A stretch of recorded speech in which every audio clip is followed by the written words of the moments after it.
Man, a slow news weekend. Other than the disgraced former president almost getting killed within an inch of his life, nothing really seemed to happen other than Richard Simmons, Dr. Ruth, and Shannon Doherty dying. I hope you had a good weekend. Let's do it. Stand up. What were you doing at around 6 o'clock on this past Saturday night when you found out that the disgraced former president was almost killed by a gunman at his rally? I mean, what a crazy 24 hours it's been. What a wild storyline we are now in. The past few weeks have just been too much, overwhelming. If you are scared, if you are nervous and anxious about the uncertainty of the future, you are not alone. You are in the right place, and we are here for each other. On today's episode, I'm going to do a bit of a clip show for you. I'm going to give you as many different reactions and takes and points of view as I can on the attempted assassination of the former president and the potential future president. Again, certainly he'll become the Republican nominee this week after he has now become a martyr, and everybody is seeing the reactions to his surviving this assassination attempt, and everybody's got an idea of what it all means. I just want to start by saying I personally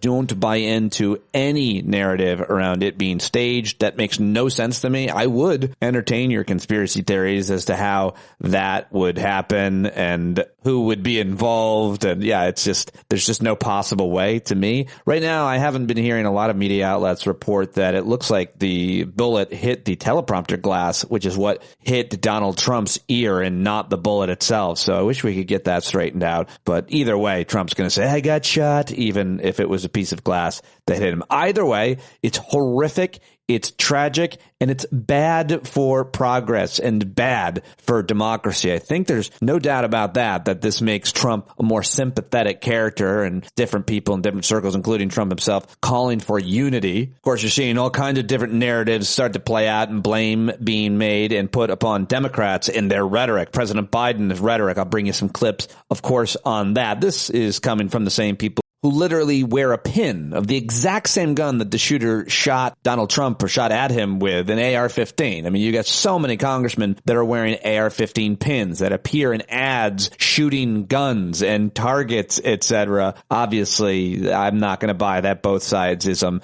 And we'll get into it all, I'm sure, all week with guests on Discord and at our Hangout. But I do just want to acknowledge the fear, the anxiety, the uncertainty. I've heard from several of you that are really worried. I am too. I have no idea what's going to happen. I'm going to stay optimistic. I'm going to still convince myself that Joe Biden is going to be the president again on November 5th. He'll be reelected, and everything is going to return to normal. Of course, I don't believe that. Normal is gone, but I am going to stay optimistic about the outcome of the election. And last week and the week before was Joe Biden's candidacy in doubt, and now the timeline changes, the story changes, obviously, to the assassination attempt on Donald Trump. So I spent my Sunday reading and listening and watching a lot of analysis, and I just want to read this one article. It's brief, from Ed Luce at the Financial Times, which I think covers a lot of it, and I think it's real smart. It reads like this. It is not just Donald Trump who dodged a bullet. Half an inch to the left, and the cartridge that grazed Trump's ear would have turned him into a martyr. There's no telling what his death would have unleashed. As it is, the reprehensible attempted assassination of Trump will have profound reverberations for U.S. democracy. Within seconds of being blanketed by Secret Service agents, Trump was yelling, "Fight, fight, fight," to the crowd. The instantly ubiquitous photo of him pumping his fist against the backdrop of the Stars and Stripes will become the emblem of his campaign. A high-trust society would have awaited for the facts of the shooting before leaping to conclusions. By that yardstick, America is close to the edge. Two of the Republicans auditioning to be Trump's vice presidential running mate blame Democrats for inciting hatred of Trump. The favorite, Ohio Senator J.D. Vance, said the Biden's campaign rhetoric led directly to Trump's attempted assassination. Tim Scott, the South Carolina senator, said Democrats, quote, inflammatory rhetoric puts lives at risk. Elon Musk, owner of the site Twitter X, on which these statements were posted, was quick to weigh in on conspiracy about how the shooter could have got so close. Quote, either extreme incompetence or it was deliberate, Musk wrote.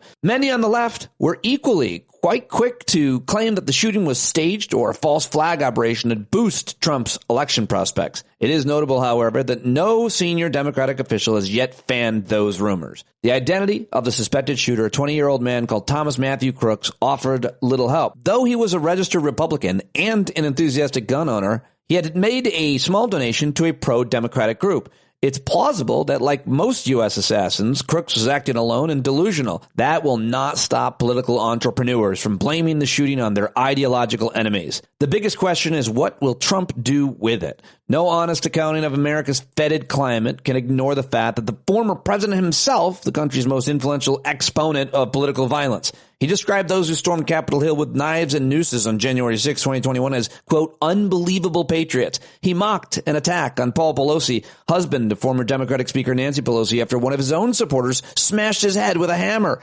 And he encouraged extremist militias to stand by shortly after the 2020 election. In calmer democracies, an incident as lethal as the near murder of a party leader with an AR-15 type semi-automatic rifle would lead to bipartisan calls for gun control. There is no chance Trump's party will change its mind on the subject. The number of AR-15s in America has been estimated to be as high as 44 million, which puts comparisons with earlier periods of U.S. political violence into perspective. Whether Trump gets a lasting sympathy boost remains to be seen, but three conclusions can already be drawn. The first is that the Republican National Convention in Milwaukee this week will be dominated by his near miss. Trump's campaign is enormously skilled at choreographing optics to enhance his message. The iconic fist-pumping imagery of the candidate rising courageously from his near death will suffuse the convention stage. Trump is expected to name his running mate in the next 2 days, probably on Monday, that's today. Expect the nation to be riveted by admiration or dread at the use to which Republicans put Trump's near martyrdom. At Trump's first presidential convention in Cleveland 2016, the streets around the main hall teemed with private militias brandishing arms. Policing the streets of Milwaukee this week will be an unusually fraught challenge, even by America's standards. Second, Joe Biden is likely to get at least a temporary reprieve from the internal Democratic debate about whether he should step down as his party's nominee. Though it seems far longer, the 17 days since Biden flubbed the CNN debate with Trump have been consumed by an increasingly bitter shouting match between Democrats. The passions behind that dispute, who would be best placed to defeat Trump in November, remain just as relevant. But the focus will now swing back to Trump. Biden's campaign said it was suspending its anti-Trump attack ads on Sunday. It will be surprising if that lasts more than a couple days. There are still 5 weeks to go before the Democratic convention in Chicago. It would also be a surprise if calls for Biden to quit did not revive. And finally, it is far too soon to speculate, as some were quick to do, that Trump's already good election prospects are not now inevitable. In 1981, Ronald Reagan got a huge ratings surge after he was shot by a lone gunman. That boost evaporated within a few weeks. But it is fair to say that an already existential election is now considerably more fraught than before. Violence is already implicit in much of the rhetoric. Now it is explicit. It is always tempting to point out that guns and political murder are a staple of the U.S. Republic. That is true compared with other democracies, but the conditions in 2024 are unique. A bullet almost killed the man who is vowing retribution if he's returned to the White House. A spirit of vengeance is haunting America. That's Ed Luce writing in the Financial Times. And that is the most thorough take I want to give you. Here is another brief one, which I think is a good argument covering a lot of what you've been hearing. This is from Bradley Onishi, who's a professor of religion and a real interesting guy. I got to get him on the podcast. I love following him on Twitter.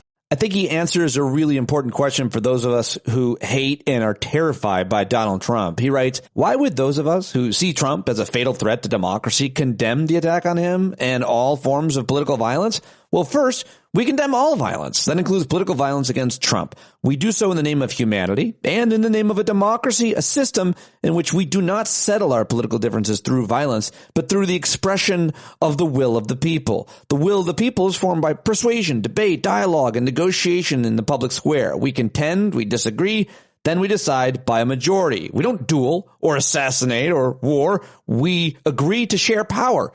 Political violence, like Saturday's attack, is anti-democratic to the core. Not only do we condemn violence of all kinds, but we condemn political violence as the very thing we are trying to protect ourselves from. Democracy is a power-sharing agreement that includes an explicit mandate to resist violence in order to keep the agreement in place. Victory is accomplished when the people speak at the ballot box, expressing their will and their choice. It will never be through a bullet. So two things are true. I condemn the attack on the former president. I'm glad he's okay. I'm going to fight like hell to make sure he's not the president again so that we have a system that in which events like this and January 6th are not our normal political process. There you go. That's Bradley Onishi on Twitter. I thought he was really smart. The only thing that I want to add, which is the least original, but probably in my opinion, the most important and salient point, it's the guns. Yeah, regardless of this guy's political views or whatever reason he had to try to kill Donald Trump and did kill these innocent people in the audience, regardless of that, the fact that he had access to an AR-15 is the issue. That's the difference between America and the rest of the world. I can't possibly see it any other way. All right, a few more reactions. Here's Elizabeth Newman on Twitter. While I applaud the condemnation of political violence today, the reality is violence doesn't happen in one moment. This isn't random. We are swimming in a toxic soup of grievance, anger, constant outrage, and fear. This milieu directly contributes to people concluding that violence is somehow justified. We have to be pushing back against this every day, not just on the day of or days after the violence occurs. Another one of my favorite commentators, Chris Hayes of MSNBC, tweeted, just a horrible and horrifying night in America. Political violence is both morally wrong and also poison to the project of democracy, the nonviolent resolution of social conflict. We must affirm our commitment to our shared civil creed now more than ever, hoping for the swift recovery of the former president and holding the other victims in my thoughts. Gabby Giffords, who of course was a victim of a shooting herself when she was a congresswoman, tweeted, political violence is terrifying. I know. I'm holding former President Trump and all those affected by today's indefensible act of violence in my heart. Political violence is un-American and never acceptable.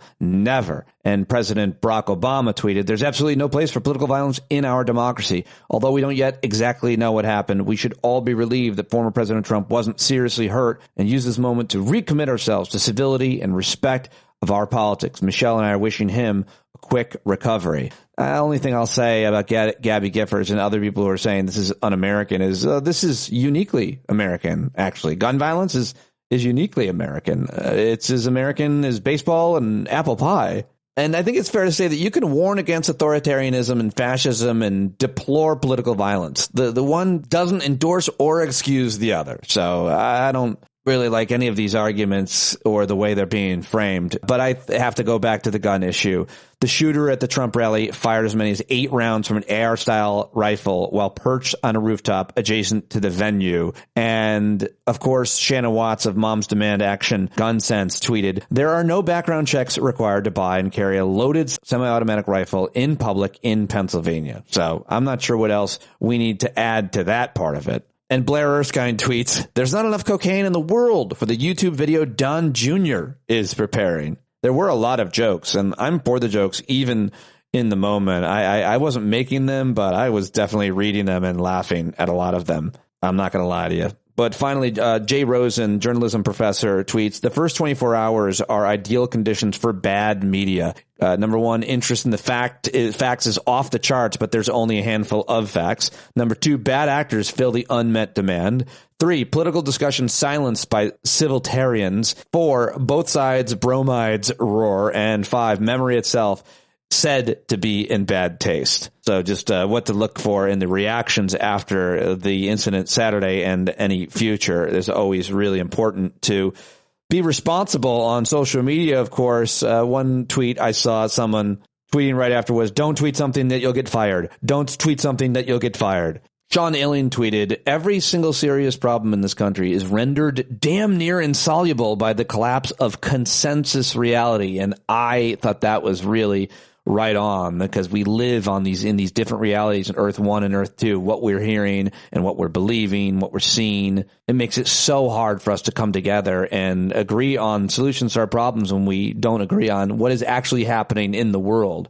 Finally, Nicholas Grossman tweets, everyone making confident predictions about political electoral impacts of the Trump rally shooting is full of it. They don't know. No one does. Many are just saying what they hope or fear happens. And that is where I want to end the roundup of comments that I heard from smart people I respect on social media over the past 24 hours. Now let's get to some of the audio clips that I've gathered for you. Let's start with President Biden himself, who gave an Oval Office speech last night at 8 p.m., and I want to bring some of that to you. Fellow Americans, I want to speak to you tonight about the need for us to lower the temperature in our politics. And to remember, while we may disagree, we are not enemies. We're neighbors. We're friends, co-workers, citizens, and most importantly, we're fellow Americans. We must stand together. Yesterday's shooting at Donald Trump's rally in Pennsylvania calls on all of us to take a step back, take stock of where we are, how we go forward from here. Thankfully, former Trump is not seriously injured. I spoke with him last night. I'm grateful. He's doing well, and Jill and I keep him and his family in our prayers. We also extend our deepest condolences to the family of the victims who was killed. Corey was a husband, a father, a volunteer firefighter, a hero, sheltering his family from those bullets. We should all hold his family and all those injured in our prayers. Earlier today, I spoke about an ongoing investigation.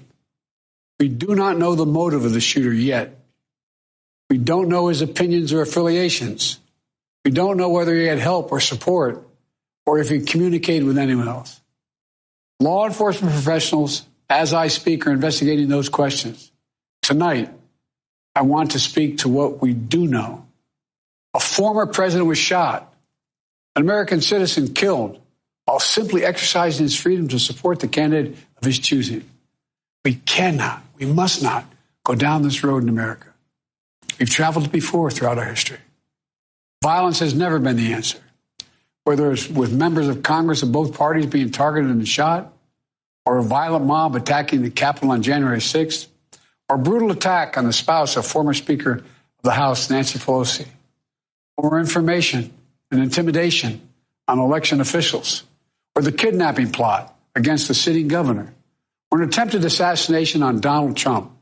There is no place in America for this kind of violence, for any violence ever. All right, there you go. President Biden from the Oval Office. He spoke earlier as well with the Attorney General and the Vice President at his side. But those were his comments last night around 8 p.m. from the Oval Office. He spoke for about 7 minutes total, like 4 more minutes than what I just played for you. I encourage you to listen to all of it. He was pretty flawless in his comments and poised and didn't really stutter, misspeak, or anything. He sounded strong. The message, I think, was appropriate and clear and exactly what you would expect from any president in this situation, other than the last one, who, of course, has been nothing but horrible to people who have been killed or injured or captured, like John McCain and Paul Pelosi and so many others. Let's not forget that.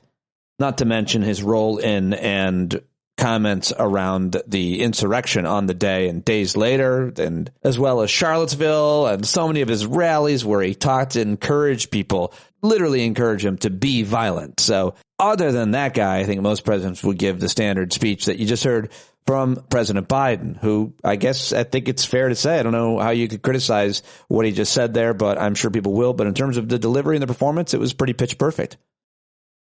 Now let's lower the bar and listen to some of the dirtbag Republicans and their commentary yesterday. Wait, was that not the rhetoric that President Biden was asking for? I shouldn't have called dirtbag Republicans, but it seems pretty terrible to say things like Congressman Tim Burchett said on Fox News.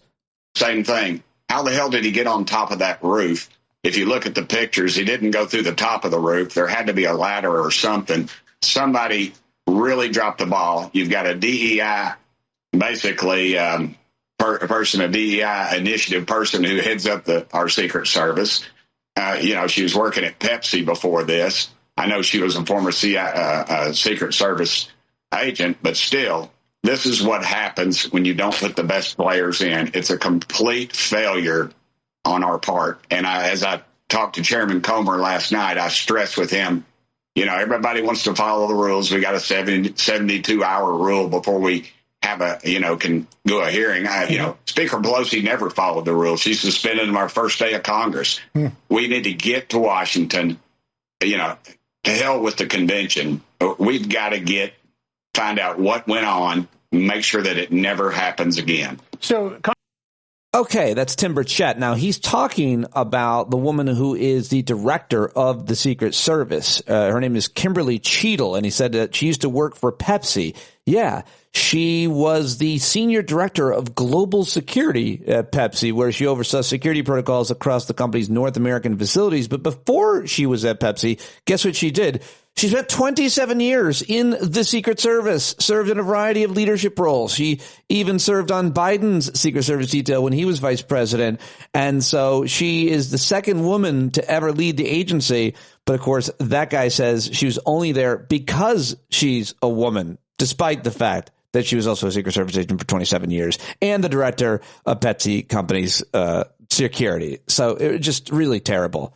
Now, here is South Carolina Senator Lindsey Graham on Meet the Press. There's a lot we could say and discuss about political rhetoric. I want to ask you very specifically about some of the responses we've seen and just get your reaction. Senator J.D. Vance, as you know, a potential VP nominee, said in the wake of the shooting, quote, "Today is not just some isolated incident. The central premise of the Biden campaign is that President Donald Trump is an authoritarian fascist who must be stopped at all costs." That rhetoric led directly to President Trump's attempted assassination. Another Republican Congressman Mike Collins said, quote, "Joe Biden sent the orders." I just want to get your take, Senator, because you are talking about where this country needs to go. Do you think, and do you have concerns that that type of rhetoric, drawing those conclusions so immediately, could only fuel this moment and the tension?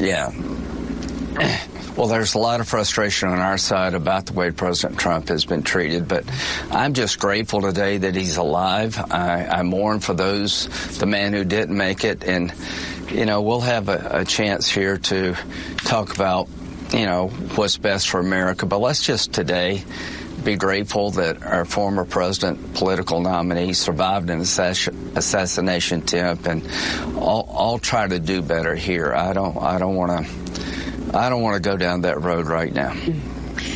So he doesn't want to also answer for what the Republicans the guys in his party are saying, including Senator Ron Johnson to Jake Tapper on CNN. It's something about how we all love our country, and I think it's generally true. Most Americans do love their country. One thing that I have found upsetting, if I can editorialize for 1 second, is the degree to which so many Americans claim to love their country but hate their fellow Americans. And I'm not talking about Republicans or Democrats. I see it everywhere. And I'm wondering if that's something that concerns you too. It does. That's what I said. The greatest threat to our nation right now is we're horribly divided. But again, in general, we share the same goals. So, why are we so divided? Well, there are political figures, there are political groups. I would argue that's what identity politics is about. That's what critical race theory is about. So there are people who are purposely trying to divide us for political advantage. Resist it. Don't let them get away with it. And again, start talking to each other. All right. So Ron Johnson blaming critical race theory and black folks, identity politics. You heard it. I heard it. Fox News Sunday host Shannon Bream also tried to blame Trump's shooting on Democratic rhetoric. But even the RNC chair, Michael Whatley, urged you to pump the brakes on politicizing this. This is interesting. To America. Do you think that this is a bit of a wake-up call, that rhetoric has gotten so heated? There are accusations and, comments about the fact that electing somebody would be the end of democracy as we know it, that kind of thing. We had former Attorney General Bill Barr say last night, Democrats have got to stop their grossly irresponsible talk about President Trump being an existential threat to democracy. He is not. Where do we go in our political conversation? I mean, this country is built on being able to disagree and do it in a very heated way. But what about this? Well, it is, but there is no place in politics in any way, shape, or form for this kind of violence, for these types of actions. It's a horrific act, and we certainly don't know all of the details, and we're going to have time for investigations on it. But right now, I think everybody in America needs to stop. They need to pause. They need to reflect on what is actually important for us in this political process going forward. And, fortunately, we are here in Milwaukee, and the show is going to take place. I think it's tremendously important for us as a country that the Republican Party is going to move forward. We are going to be strong. We are going to be resilient. And certainly President Trump is going to be strong and resilient. All right. There you go. That is Michael Whatley, and he is at the arena there where all the networks will be covering the RNC. I used to go to those, the Republican National Convention and Democratic National Convention, for 2 elections in a row. And I miss it. I almost wanted to go this year. And maybe I'll still go to Chicago, but I highly doubt it. Anyway, that's where the DNC, of course, is. It's in Milwaukee. All eyes are going to be on Milwaukee this week, of course, with the RNC happening there. All right, let's see what else do I have for you. The governor of Pennsylvania, who a lot of people say a lot of people are talking about him being a possible replacement for Joe Biden or future governor or future presidential nominee. Here he is, of course, the shooting that took place in Pennsylvania. That's where the rally was on Saturday. Here is Josh Shapiro talking about Corey Comparatore, who died protecting his family. First and foremost, the assassination attempt on the former president, Donald Trump, last night was absolutely unacceptable and tragic. Lori and I are grateful that the former president is safe and, according to him and his team, is fine. It's also important to note that last night, 3 of our fellow Pennsylvanians were shot, 1 fatally and 2 in critical condition.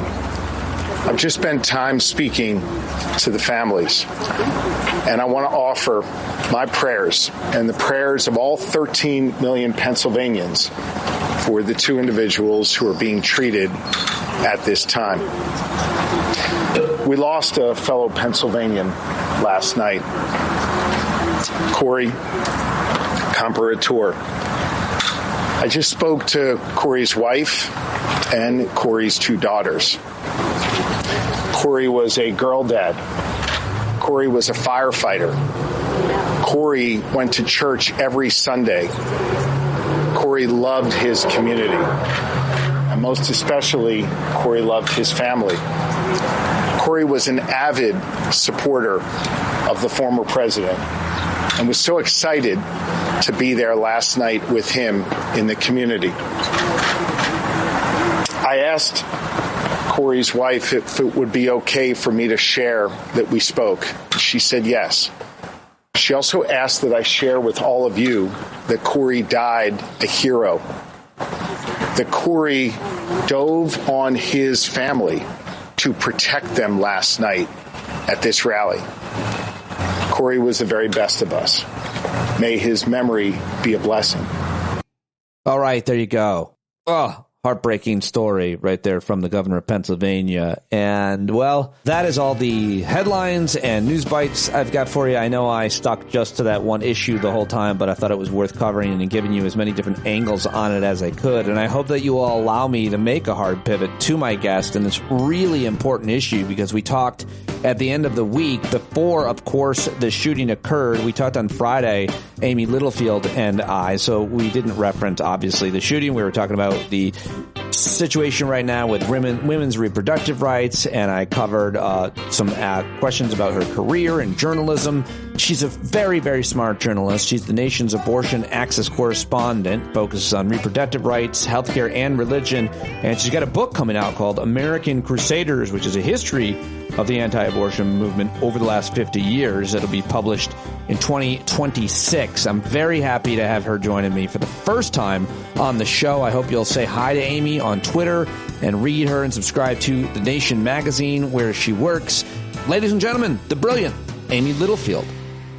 About her, but I just learned that you worked at Democracy Now! As a producer for 4 years. That is a huge deal for a journalist.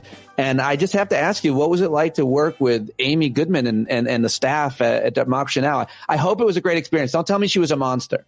No, it was a dream come true. I fell in love with Democracy Now! When I watched their coverage of the Troy Davis execution, which happened on my birthday. I remember it so clearly. I was glued to the Democracy Now! Live broadcast. They were out there in front of the prison all night.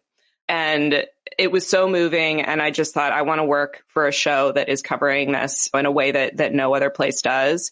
And so it was a total dream come true in my 20s when I got a job there. I went from working at like my local newspaper and working at an abortion clinic as a counselor to my dream job as a fellow at Democracy Now! And then as a producer.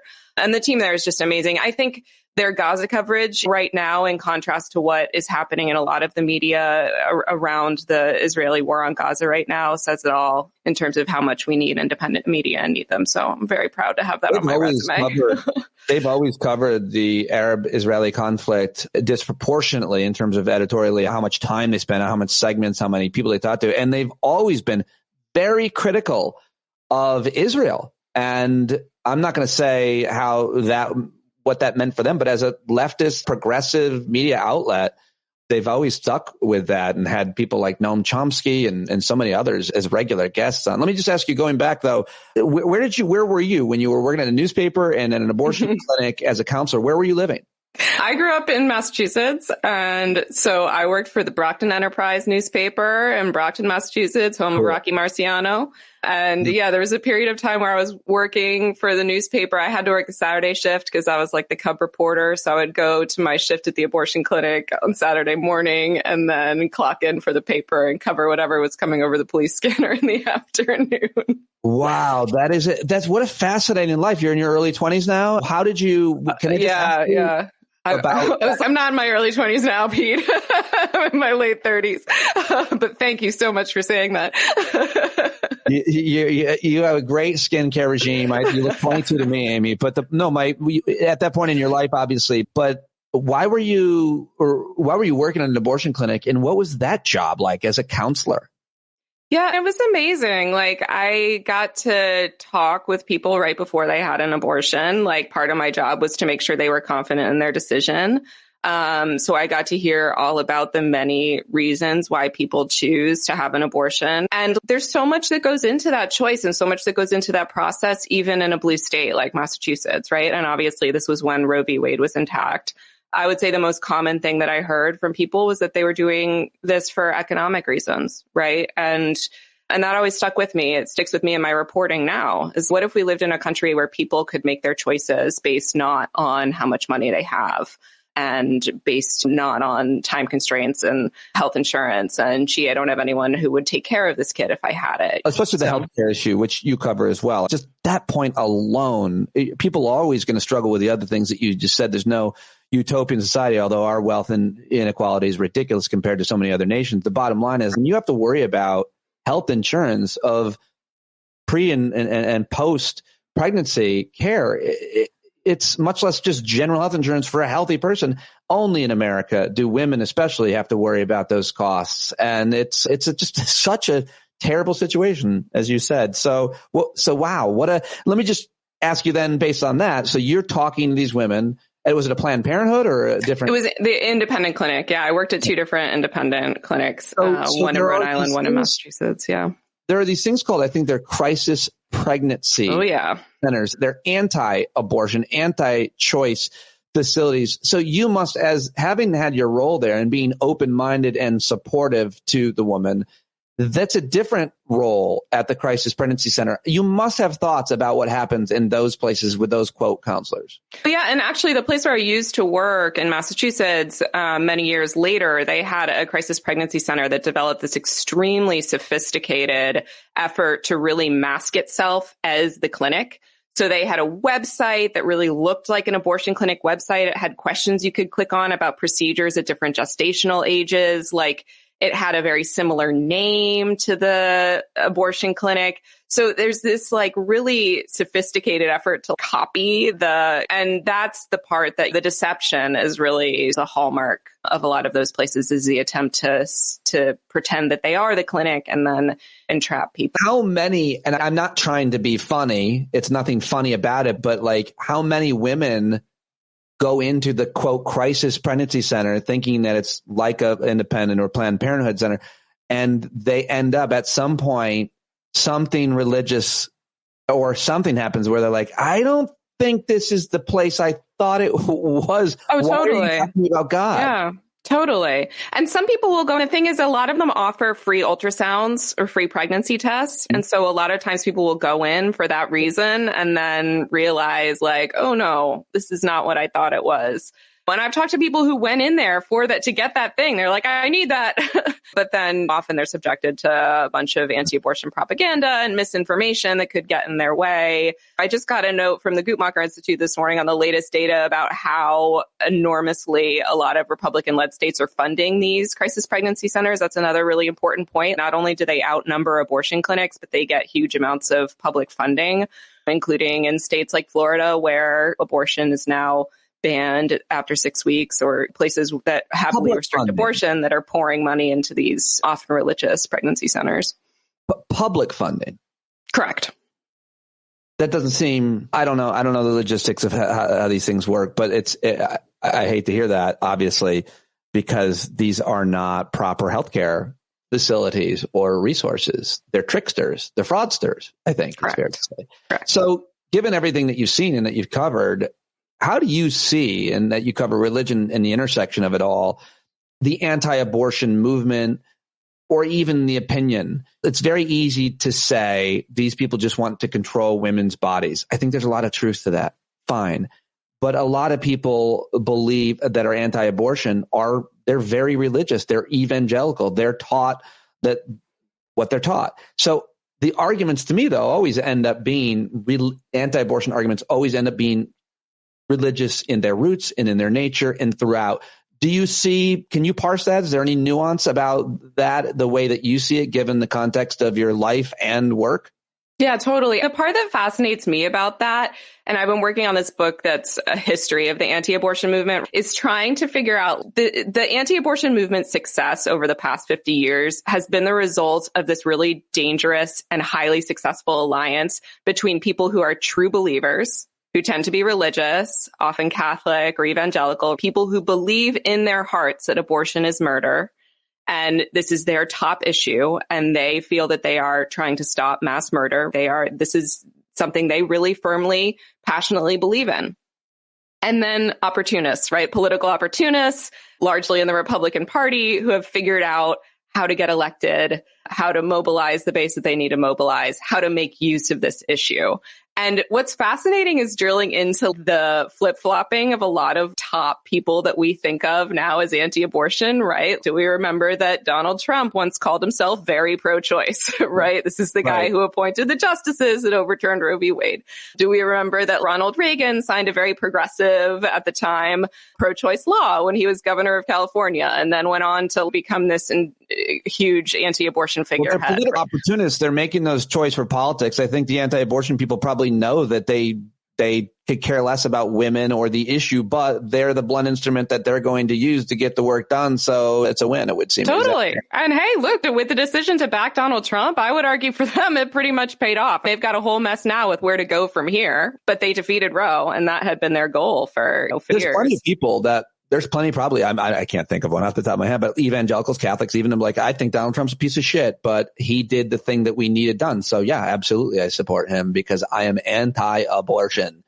And there it is. Let me ask you another question then about the argument. We hear a lot about late-term abortion and third trimester, and they were asked about it during the debate, which was a train wreck, of course, but I always struggle now with this point that Trump and his supporters are making, and Republicans and Congress, that Democrats and liberals are killing babies after they're born. So my question is, how is that narrative taken off, and how much do people actually believe that women are just terminating their pregnancies because they decide at 8 months they no longer want to be a mother or have this baby, versus the life of the mother, the life of the baby, which is almost entirely the only reason why that decision, which is rarely made, is ever made. Talk to me about how that narrative has changed to the point that it's now become this theater of the absurd that we're killing live babies. Totally. I guess it needs to be said, Pete, like I wish it didn't, that babies are not killed after birth. That would not be an abortion, right? That's a crime. That's already a crime. That's a problem. But this talking point is, I think, after the Dobbs decision, after the Supreme Court overturned Roe v. Wade, there was this massive outcry, right? Because a majority of the population is pro-choice. A majority of the population supports legal abortion, right? That has arguably always been the case. It's definitely the case now, and now they're angry about it, okay? And so Republicans have this issue. Anti-abortion strategists have this major issue, which is that the majority of the public is against them. And so their tactic here, I think really they have one talking point left, right? And it's to focus on this idea that abortions happen. We know that polls show that public support for abortion tapers off as you get later in pregnancy, right? If you start to ask people about particular gestational ages, if you start to ask them about second and third trimester, like that overwhelming public support for abortion starts to taper off, right? And so they think that they can move the needle and convince an overwhelmingly pro-choice public to support their agenda if they claim that Democrats are the extreme ones, the pro-choice folks are the extreme ones, and focusing on the idea that this happens in later pregnancy. I've talked to doctors who perform abortions later in pregnancy, right? And they will tell you about these heartbreaking cases that they end up with, health complications. And they will also tell you that because of abortion restrictions, people are getting pushed further into pregnancy when they don't want to be and having abortions later as a result of the very abortion bans that these Republicans and anti-abortion strategists are passing. So it's really a disingenuous talking point all around. And then they often, many of those doctors, probably some of which you've talked to, then go to Capitol Hill and testify again, and they're asked absurd questions to the point where they have to try to fact check and debunk the premise of the question. But the audacity of the person asking, who has no idea about, often like jokingly, a woman's body.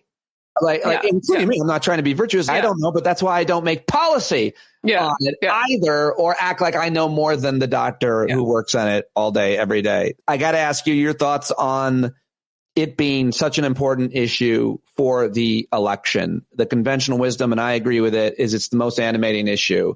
Whether you agree or not that it should be, it is. It's going to be the thing that gets so many people out to the polls, because even if you care less about politics or climate or voting or the Middle East, if you care about the issue of pregnancy, which everybody does and thinks about, it's pretty easy to understand. And as a result, I think pro-choice activists have done a great job to get it put on the ballot as a referendum in several states.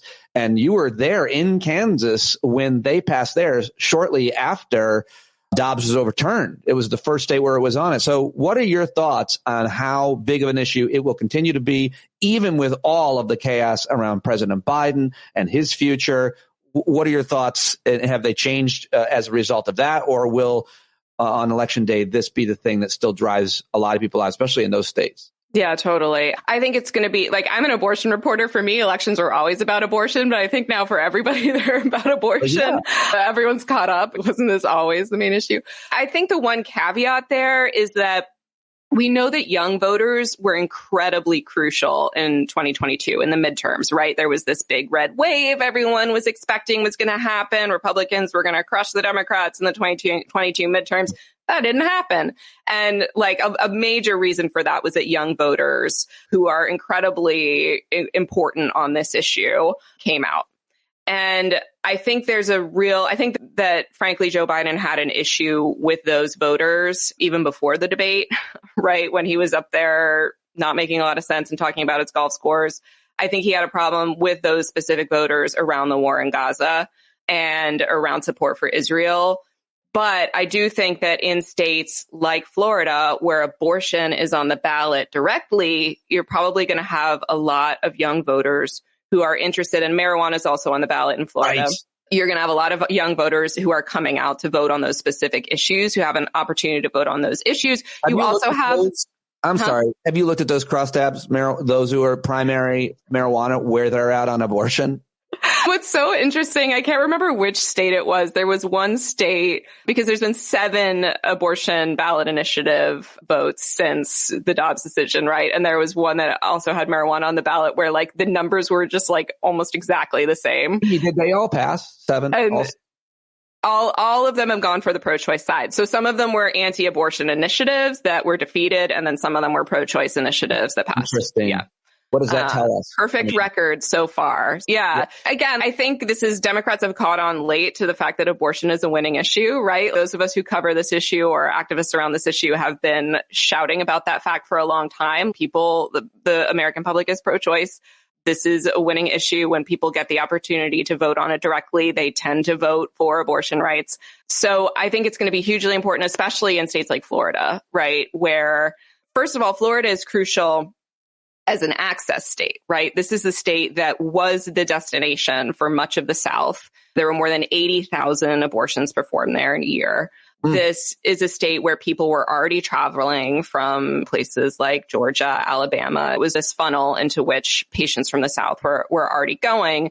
And now they have a 6-week ban in place. And I went and sat in a waiting room of a clinic in Florida. I'm going to have a piece about this in the Nation, and just watched this like terrible sorting process that goes on, right? Where people are called back for an ultrasound. The ultrasound is performed. If they're 6 weeks in one day, sorry, it's too late.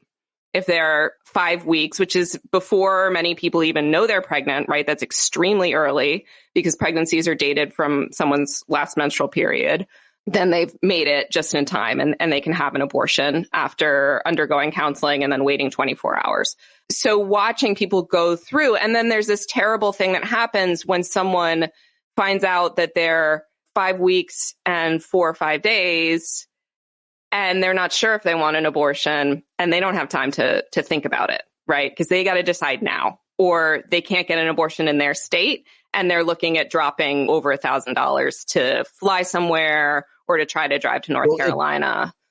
Yeah, I feel, and you may or may not know the answer to this, but it might be hard to measure at this point, but because many of the states, almost the entire Southeast now, it is very difficult for women past a certain point in their pregnancy to get an abortion. And that means it's that much more expensive to travel and so on. Like, people don't think about that nearly enough, but I feel like there is like this Mason-Dixon line of women's reproductive rights to some extent, literally now in the United States of America. And so we'll see what happens in Florida with this referendum. But I guess that also leads us to where we're at right now in terms of how much have you been covering, reporting, and watching the nightmares that are occurring in places like Texas and elsewhere where these laws have gone into effect? Yeah, I mean, the absolute churn of horrific stories of near-death experiences from women being, sent home while miscarrying from emergency rooms, like, Amanda Zarowski, for example, and the other plaintiffs in the Texas case talking about how she nearly died twice after getting denied care for a miscarriage for a wanted pregnancy. I feel like these stories are emerging now practically every week. And it feels, sometimes I have to pinch myself. I'm like, how much time am I going to spend in my career covering reproductive health care, talking about bleeding, almost dying women? And then we have this Supreme Court case recently that's literally about, like, how dead does a woman have to be before she is protected and a doctor is going to step in and save her life if she's suffering from an abortion. Not to mention, there was just a study that came out, you mentioned Texas, that infant mortality rates are now up in Texas. Yes, I saw that. And as a result, I believe, of the 6-week ban that went into effect there before the total ban. It depends on which aspect of the hellscape we're talking about here. But I can't imagine how difficult that is covering it as much as you do and being in those facilities. So I'll just take a moment to say, thank you for doing it. And your work matters a lot to people like me who really could never do that and need access to that kind of reporting. So as long as you can, we are very grateful for it. I'll say my last question is how you see the arguments and politics of this playing out right now, because Republicans are trying to have it both ways, and they're pulling back to a certain extent on things, including in their platform, where I think this weird platform they just put out in like Comic Sans font, which says that they're okay with IVF. I think if I read that, but you've got your Project 2025. And so we know what's in there to a certain extent, what HHS would be able to do in tracking women's menstrual cycles and so on, this Gilead-like America that they want to create. But you've got Trump and other Republicans saying, leave it up to the states. It's up to the states now. But the truth is, Congress could pass a national ban so that even states that have access, I think that would be very hard for them to do because of the Senate, but they could. It's possible, and Trump would probably sign it. And so they're saying one thing, but they're and to certain audiences and certain people, obviously. But then you've got Project 2025, and you've got the history of what Trump has done, and then of course you've got the Supreme Court. So what should we believe about what they can do? What would be realistic with the Republican president, House, and Senate for American reproductive rights for women? Yeah, that's such a great question. And also that was a little startling, Pete. I thought Donald Trump had maybe entered the room for a second there with your impression of him. Amy, I think your reporting is fantastic. Oh, my God. I have some questions for you, Trump. I have a trigger alert. Sorry.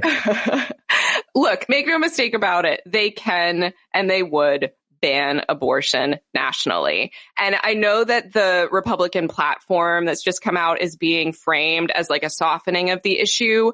But if you read between the lines of that platform, what they are saying is that the 14th Amendment protects the personhood of embryos and fetuses. And so if that is the case, then that's a constitutional ban on abortion, right? That's even more extreme than Congress passing a law. That's saying the Constitution already protects embryos and fetuses. And there's no scenario, if that's the case, there is no scenario under which in vitro fertilization is going to be allowed to continue as it's practiced now. Okay, so that's what the platform says, even though this is, again, the anti-abortion movement and Republicans gaslighting America, right? Trying to tell us this is a softening and this is a moderate stance when, in fact, it's extreme, potentially even more extreme than saying Congress is going to pass a ban, because this is saying it's already in the Constitution.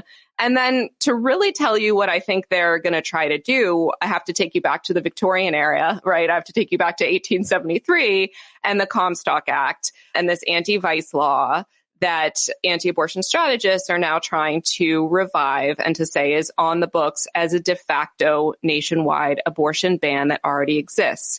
And I think they would try to use that under a future Trump presidency to basically say this law is already in effect. Now we're going to enforce it. We're going to end the mailing of abortion pills. We're going to end potentially the mailing of any abortion related devices. Experts I talked to think the Comstock law could even be used to talk about contraception. So that's the future that they argue that they wouldn't need congressional buy-in. They wouldn't need public support to do. And that's the kicker here, right? Because again, abortion is popular. It's always been popular. It's super popular now. It's winning elections. It's on the ballot in many states, including crucial key places like Florida. And so the only way that the anti-abortion movement is going to succeed is by reviving a zombie law from the 1800s or trying to make this case that it's already in the Constitution. Wow. I think that's what they're setting the stage for here. I cover women's reproductive rights and abortion as much as I can on this daily show and over my career. And I had not heard this Comstock. I probably hadn't forgot it because I'm such an idiot. But I just Googled Comstock Act and abortion. And you're blowing my mind right now. This is terrifying. Trump's allies say they'll enforce the Comstock Act. Believe them. New York Times op-ed. Center for American Progress. Project 2025's distortion of a Reconstruction era law could enact a national abortion ban. Democrats seek to repeal Comstock abortion rule, fearing Trump crackdown. So Google that and read more about it. NPR, why anti-abortion advocates are reviving a 19th century sexual purity law. And finally, the Johns Hopkins Bloomberg School of Public Health, how the Comstock Act threatens abortion rights. I got to get read in. You just explained it, but I don't like it. I don't like anything. I wish we hadn't talked. Don't forget to read my piece of The Nation, where Jonathan Mitchell, who's the architect of the 6-week bounty hunter abortion ban in Texas, talks about how he had his fingers crossed, hoping the Supreme Court wasn't going to pay attention to the fact that Comstock was lurking on the federal books before they overturned Roe v. Wade, because he was waiting and he knew that he had this zombie law that he and other strategists were going to try to use to ban abortion nationwide. I do think that's what's coming. And sexual purity. Let's not forget what this is really about. The poison pill and the mifepristone lawsuit that could trigger a national abortion ban by Amy Littlefield in The Nation. I'll link to it in the show notes. You're a great reporter, and I have so much respect for the work that you're doing. It's not easy. I'm super grateful to have you on the show for the first time. I hope it's not the last time. Thank you for so much of your time, and we'll be reading and supporting your work. Thank you. Thank you, Pete. All right, there you go. Amy Littlefield. Go check her out on all the social medias and check out the show notes for links to her work and everybody else that's always on the show. Check out those show notes. Hey, I need your vitamin N. I forgot to ask you. I have not been getting very much vitamin N the last week or two. So get outside and send me those summer photos wherever you're at, please, to standupwithpete@gmail.com. Thank you for your subscriptions. I can't do it without your paid subscriptions. This show is ad-free, and I can't do it without you. So thank you very much for that. Your review on Spotify or iTunes matters a lot. Follow me on the social medias, and I will talk to you right back here tomorrow. See you in the Discord platform, and on Thursday night, very special hangout. I'll be inviting candidates to be joining me, and hopefully every week between now and the election, I'll have some kind of organization or candidate or idea to promote democracy, save and promote democracy on November 5th. All right, that's it. Out of time. Talk to you tomorrow. There's a whole lot more of us who know what's right. They'll keep right on ignoring us if we keep sitting tight. You got to open up the window to let in some light. You got to stand up. That's right. We got to rise up. You got to stand up. You got to stare the devil straight in the eye. We got to let him know it's his turn to go. See it clear when all you hear is a lie. Get up off of your butt, down off of your fence. Even if it ain't a very friendly audience, well, they'll begin to listen when you start making sense. And you stand up, stand up. No need to point your rifle to defend your town. Just stand up, stand up. You know they can't deny you what you're laying down. Oh, you better stand up, stand up. Show your face of every color, yellow, black, red, and brown. She's the place where every lost child will finally be found. There's only one thing to do before we stand our ground, and that's stand up, stand up. Well, the founding fathers saw a land for all. They had to stand up, they had to stand up. They had a keen imagination for a crystal ball, drawing all the plans of a stand up. But all they had to go on was the time they were in, with other causes for laws, and since they weren't even sin, they knew that change was gonna come before the change could begin. They had to stand up. All right, they had to stand up. We got to stand up. We got to look the devil square in the eye. We gotta let him know it's his time to go, and make it clear when all we hear is a lie. Where the money all went, it'll be the cost of freedom that'll go unspent. You can see him flee the scene of that experiment if you stand up. Alright, we got to speak up, we got to reach up and raise your voice in every way you know how. Don't be toes up, you got to show up. Ain't no better time to do it but now. No need to pledge allegiance to no wanton tribe. Rise up, show obedience to the voice inside, and listen well and it'll tell you not to run and hide. It says stand up, stand up, got to stand up. Ooh, come on, just stand up. Everybody got to stand up in the darkest hour. Stand up, people got the power. Stand up. Come on, come on, come on. Come on, come on, come on. Come on, come on, come on. Stand up.